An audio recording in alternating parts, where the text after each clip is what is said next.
While the Auto Waits, by O. Henry.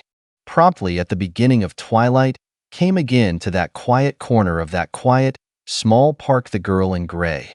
She sat upon a bench and read a book, for there was yet to come a half-hour in which print could be accomplished. To repeat, her dress was gray, and plain enough to mask its impecancy of style and fit. A large meshed veil imprisoned her turban hat and a face that shone through it with a calm and unconscious beauty. She had come there at the same hour on the day previous, and on the day before that, and there was one who knew it. The young man who knew it hovered near, relying upon burnt sacrifices to the great Joss, Luck. His piety was rewarded, for, in turning a page, her book slipped from her fingers and bounded from the bench a full yard away. The young man pounced upon it with instant avidity, returning it to its owner with that air that seems to flourish in parks and public places, a compound of gallantry and hope, tempered with respect for the policeman on the beat. In a pleasant voice, he risked an inconsequent remark upon the weather, that introductory topic responsible for so much of the world's unhappiness, and stood poised for a moment, awaiting his fate. The girl looked him over leisurely, at his ordinary, neat dress and his features distinguished by nothing particular in the way of expression. "You may sit down if you like," she said, in a full, deliberate contralto. "Really, I would like to have you do so. The light is too bad for reading. I would prefer to talk." The vassal of Luck slid upon the seat by her side with complaisance. "Do you know," he said, speaking the formula with which park chairmen open their meetings, "that you are quite the stunningest girl I have seen in a long time? I had my eye on you yesterday. Didn't know somebody was bowled over by those pretty lamps of yours, did you, honeysuckle?" "Whoever you are," said the girl, in icy tones, "you must remember that I am a lady. I will excuse the remark you have just made because the mistake was, doubtless, not an unnatural one, in your circle. I asked you to sit down. If the invitation must constitute me your honeysuckle, consider it withdrawn." "I earnestly beg your pardon," pleaded the young man. His expression of satisfaction had changed to one of penitence and humility. "It was my fault, there are girls in parks, that is, of course you don't know, but—" "Abandon the subject, if you please. Of course I know. Now, tell me about these people passing and crowding, each way, along these paths. Where are they going? Why do they hurry so? Are they happy?" The young man had promptly abandoned his air of coquetry. His cue was now for a waiting part.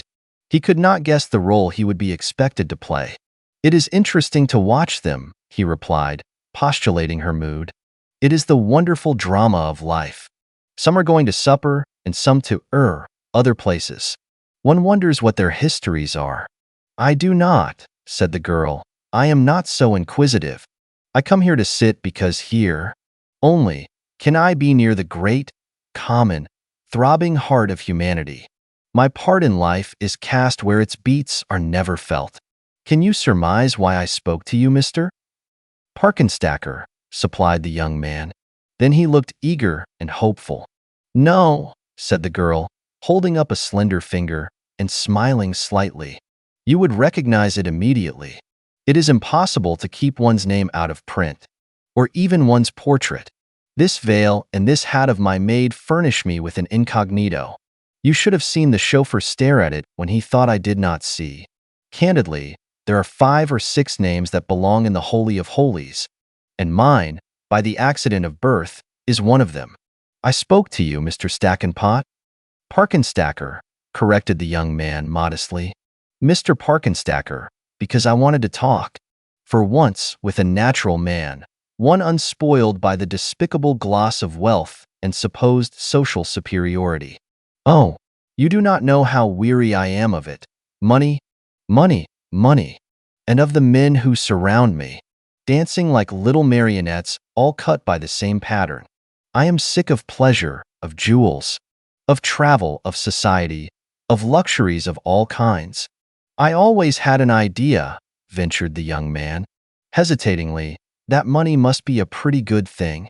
A competence is to be desired. But when you have so many millions that—" She concluded the sentence with a gesture of despair. It is the monotony of it, she continued, that palls. Drives, dinners, theaters, balls, suppers, with the gilding of superfluous wealth over it all. Sometimes the very tinkle of the ice in my champagne glass nearly drives me mad. Mr. Parkenstacker looked ingenuously interested. I have always liked, he said, to read and hear about the ways of wealthy and fashionable folks. I suppose I am a bit of a snob, but I like to have my information accurate. Now, I had formed the opinion that champagne is cooled in the bottle and not by placing ice in the glass. The girl gave a musical laugh of genuine amusement. You should know, she explained, in an indulgent tone, that we of the non-useful class depend for our amusement upon departure from precedent. Just now it is a fad to put ice in champagne. The idea was originated by a visiting prince of Tartary while dining at the Waldorf.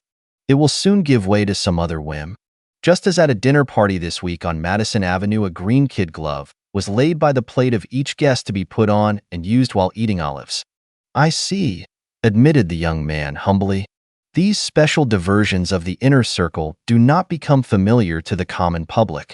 Sometimes, continued the girl, acknowledging his confession of error by a slight bow, I have thought that if I ever should love a man, it would be one of lowly station, one who is a worker and not a drone.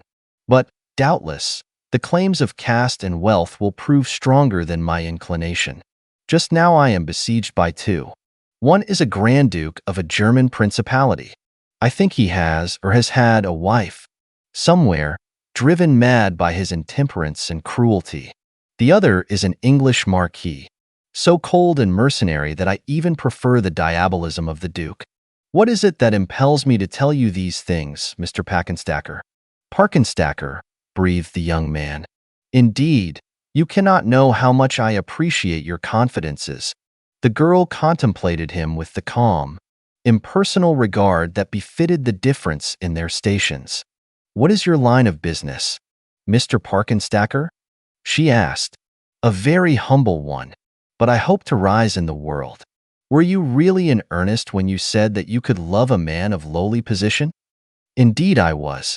But I said, might there is the Grand Duke and the Marquis, you know. Yes.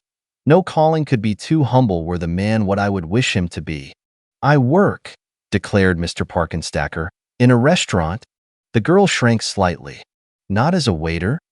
She said, a little imploringly. Labor is noble, but personal attendants, you know, valets and… I am not a waiter. I am cashier in… On the street they faced that bounded the opposite side of the park was the brilliant electric sign, restaurant. I am cashier in that restaurant you see there. The girl consulted a tiny watch set in a bracelet of rich design upon her left wrist and rose, hurriedly. She thrust her book into a glittering reticule suspended from her waist, for which, however, the book was too large.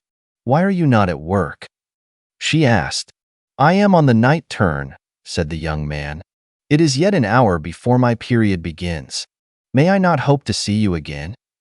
I do not know. Perhaps, but the whim may not seize me again. I must go quickly now.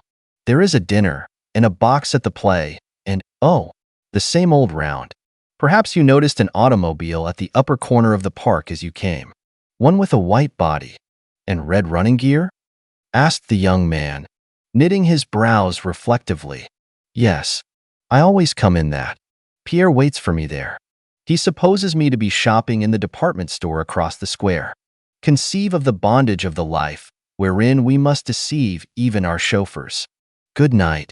But it is dark now, said Mr. Parkenstacker, and the park is full of rude men.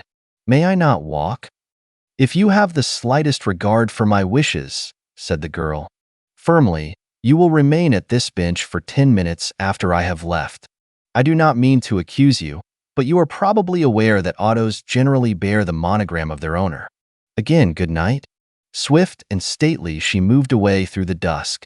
The young man watched her graceful form as she reached the pavement at the park's edge and turned up along it toward the corner where stood the automobile. Then he treacherously and unhesitatingly began to dodge and skim among the park trees and shrubbery in a course parallel to her route, keeping her well in sight. When she reached the corner, she turned her head to glance at the motor car, and then past it, continuing on across the street. Sheltered behind a convenient standing cab, the young man followed her movements closely with his eyes. Passing down the sidewalk of the street opposite the park, she entered the restaurant with the blazing sign. The place was one of those frankly glaring establishments, all white paint and glass, where one may dine cheaply and conspicuously. The girl penetrated the restaurant to some retreat at its rear, whence she quickly emerged without her hat and veil. The cashier's desk was well to the front. A red-haired girl on the stool climbed down, glancing pointedly at the clock as she did so. The girl in gray mounted in her place. The young man thrust his hands into his pockets and walked slowly back along the sidewalk. At the corner, his foot struck a small, paper-covered volume lying there, sending it sliding to the edge of the turf. By its picturesque cover, he recognized it as the book the girl had been reading. He picked it up carelessly and saw that its title was New Arabian Nights, the author being of the name of Stevenson.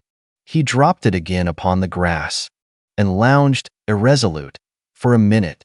Then he stepped into the automobile, reclined upon the cushions, and said 2 words to the chauffeur. Club, Henri.